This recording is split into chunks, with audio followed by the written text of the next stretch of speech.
This video is brought to you by BetUS Sportsbook and Casino. PFF grades for the Seahawks Week 2 preseason game are in.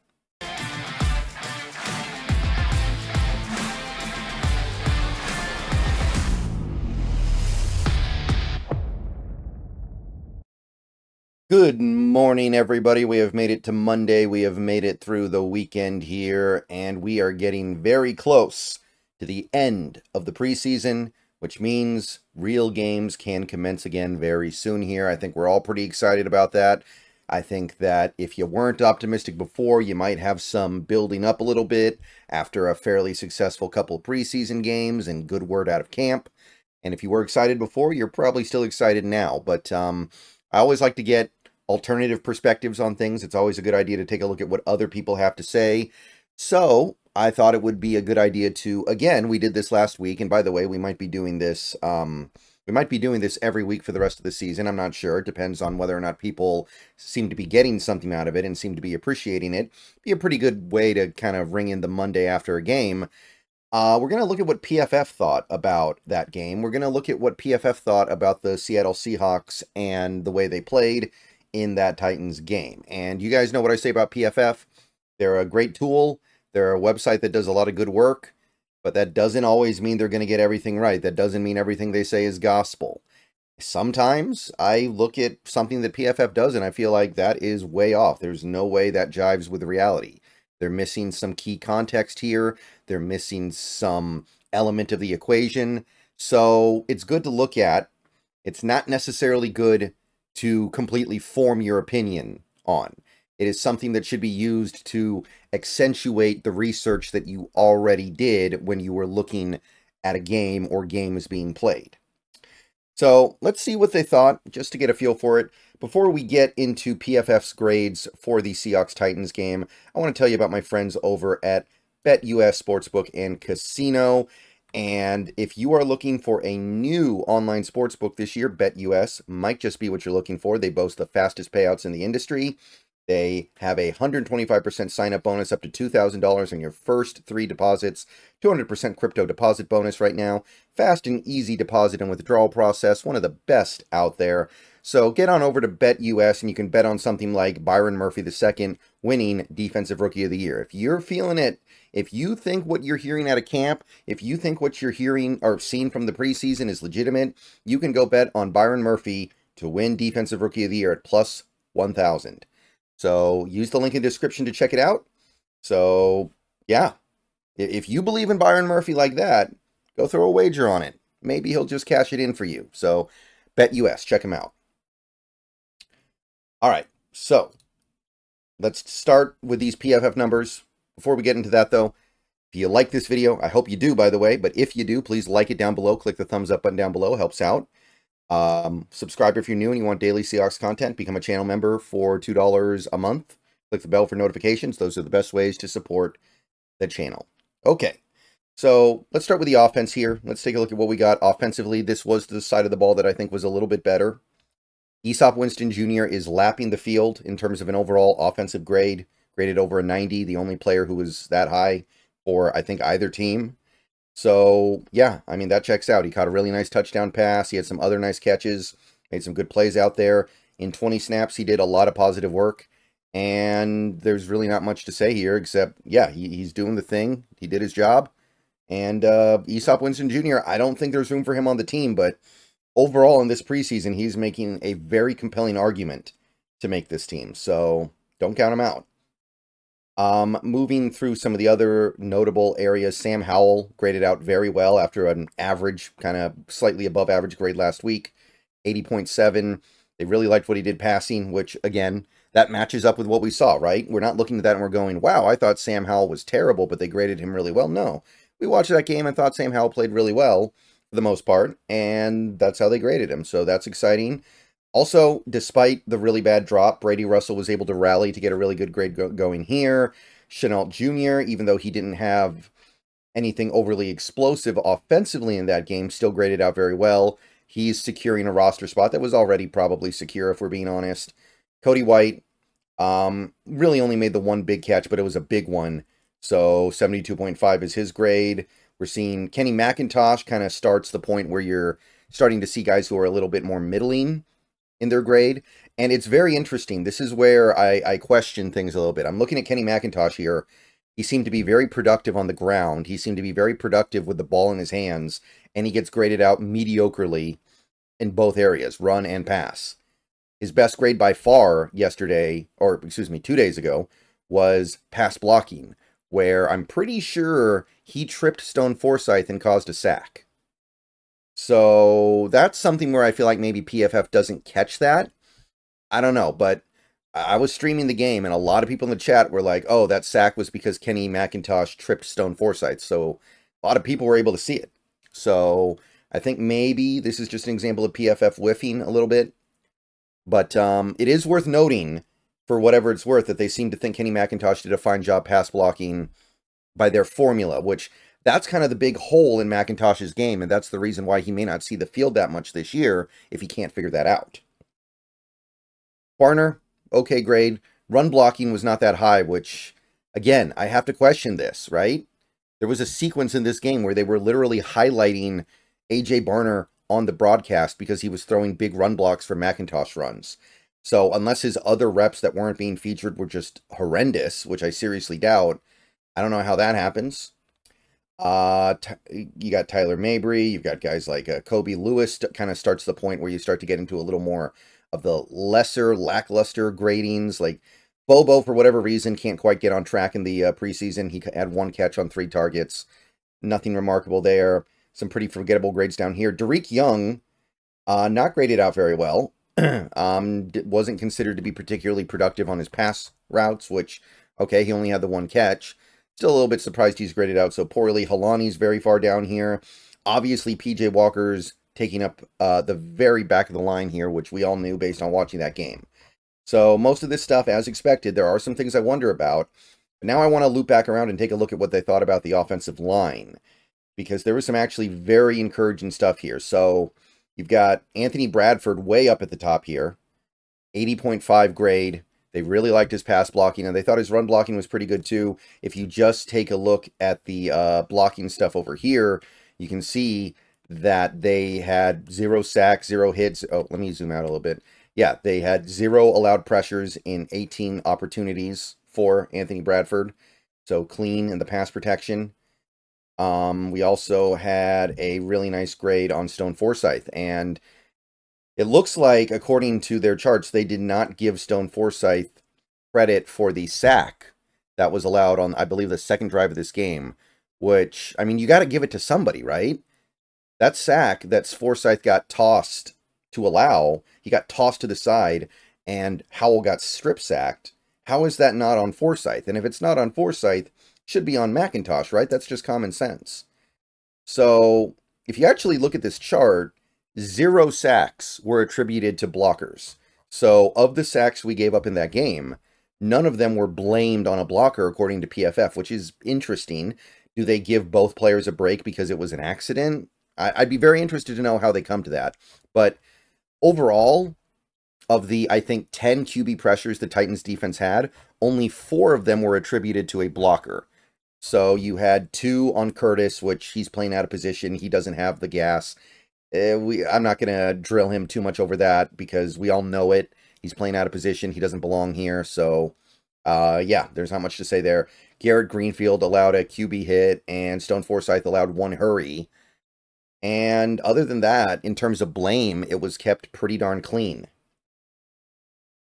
But, yeah, I guess you could take something pretty positive away from that. Jalen Sundle graded out pretty well. Raekwon O'Neal, respectable. Mike Gerald, and this is a big one here because I didn't notice Mike Gerald too much in that game.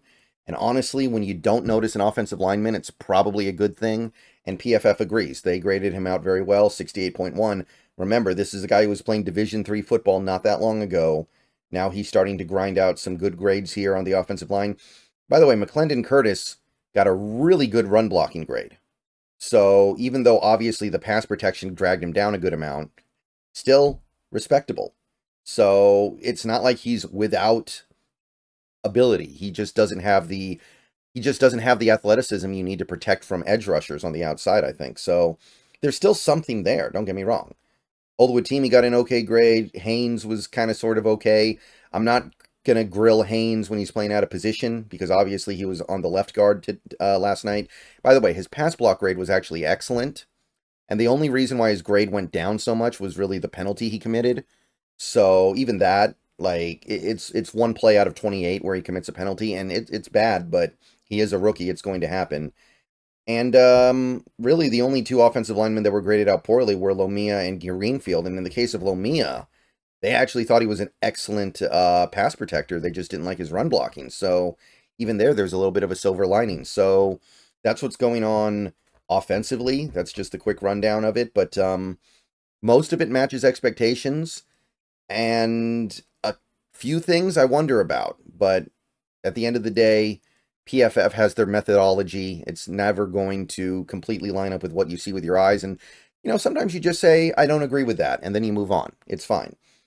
Anthony Bradford grading this high, and him being somebody I didn't notice for anything negative yesterday, is really exciting. If that guy turns the corner and becomes like a legitimately good NFL starter, that's big. All right, so flicking over to the defense here, there is quite a bit of good. There's also some stuff that is not quite so good. A little bit all over the place here. I want to start with like the pressure numbers, because while the PFF grades are good to look at, I think the pressure numbers tend to be a little more objective, because they're like solid stats. Either you did it or you didn't do it. And once again, the Seahawks did a great job this week generating pressure. According to PFF, they had 23 QB pressures. For reference, the Titans had 10. So this is definitely something to get excited about. You've got two guys that had 4 pressures. Derick Hall had 4, and you also have Mike Morris with 4. Two guys who are going to play a pretty good amount this year. So that's meaningful. That's not just guys at the back of the roster feasting against really bad competition. Those are guys who actually mean something for you right now. You also had Jamie Sheriff with 3. Now, he is one of those guys who's probably practice squatter at best, but 3 pressures for him. Sundiata and Anderson, you'd say the same about him. He had 3 QB pressures. I barely noticed it during the game, but he did get registered with 3. Nelson Caesar, who graded out really well for this game, had 2 pressures, so he might be making a run for the roster here. And I don't want to throw away what Darrell Taylor did. He had a couple pressures as well and graded out respectably in this game, 69.8. But Nelson Caesar might be our ticket to saving a little bit of money and moving off of a little bit of a failed experiment in Darrell Taylor. It's at least possible, right? Another thing that's very notable, we had 2 pressures from safeties in this game. Ty Okada had a QB pressure, QB hit actually, and there was one from Marquise Blair as well. So even in this game where Mike McDonald was not calling the plays and it didn't look as aggressive as it had been against the Chargers, we did see some pressure come in from the secondary, and that's always good to see, because that's something that we haven't had a lot of here. And it's something that I think is going to be a significant part of what we're going to do in 2024. Boye Mafe had a couple of pressures. Let's see here. Miles Adams had 1. I thought overall Miles Adams played a pretty good game. He did not get graded out very well.